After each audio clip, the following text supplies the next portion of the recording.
Hello, future developers, and then welcome to the continuation of our product review styling lesson.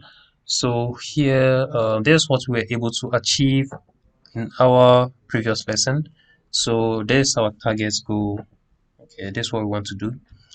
So in this lesson, we are going to work in centering all of these elements, okay, or information here.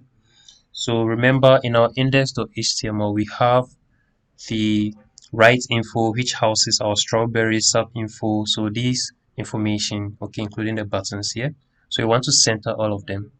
Yes, we are going to use the power of flex. Okay, so to do that, let's check in our index page how the so our right info is a class. So right info, so class. So I'm going to use dot. Okay, so to reference, we use dot. Since it's a class, we use a period or a dot. That's a full stop.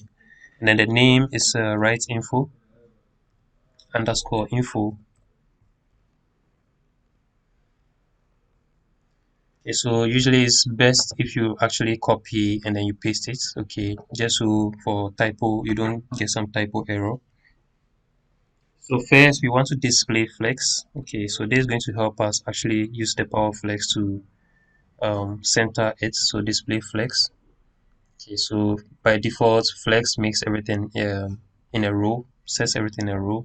So we have flex direction, which is actually going to help us position it in a form like center to so in the form of a column, so like horizontal. So column, flex direction column. Okay. And then now we would want to do um justify content. So justify content, okay, we'll also center it.